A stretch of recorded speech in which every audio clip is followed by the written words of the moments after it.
राम आणि श्याम हे खूप जिवलग मित्र होते. दोघे एकदा समुद्रकिनारी चालत असतात. चालत असतेवेळी त्यांच्यात काहीतरी अनबन होते आणि त्या अनबनीमुळे त्यांचे भांडणात रूपांतर होते. इतके मोठे भांडण होते की राम श्यामच्या गालावर जोरात मारतो. श्याम खूप दुःखी होतो.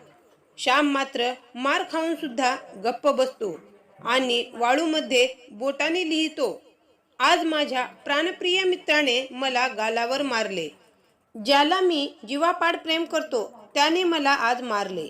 राम त्याच्याकडे पाहतो, पण काहीच न बोलता दोघेही पुढे चालत राहतात. पुढे गेल्यावर त्यांनी समुद्रात खेळण्याचे ठरवतात. खेळता खेळता समुद्रात मोठी लाट येते व श्याम ओरडू लागतो.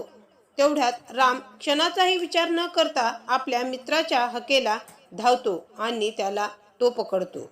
जेव्हा श्याम पाण्याबाहेर येतो व स्वतःचे अंग कोरडे करतो व तेथून घराकडे जाण्यासाठी निघतो. जात असते वेळी तेथे एक मोठा दगड असतो.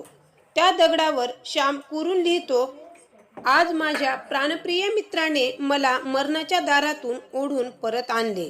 मी आज मेलोच असतो, पण त्याने स्वतःचा जीव धोक्यात घालून मला वाचवले. राम म्हणतो, पहिल्यांदा मी तुला मारले तर ते तू वाळूत लिहिले आणि आता तुला पाण्यातून वाचवले तर ते तू दगडावर कोरून लिहिले आहेस, असे का? श्याम म्हणाला, जेव्हा कुणी आपल्या हृदयाला, मनाला, भावनेला ठेच लावेल तेव्हा ते सर्व काही वाळूत लिहायचे. कारण काही काळानंतर वाळू ही विस्कळीत होऊन जाते आणि मनातील भावनाही फार काळ एकसारख्या राहत नाहीत. पण जर कुणी उपकार केले तर ते मात्र दगडावर कोरून लिहावे. कारण दगडावर कोरलेले जसे कायमस्वरूपी टिकून राहते, तसे उपकार हे कायम लक्षात ठेवले जावेत.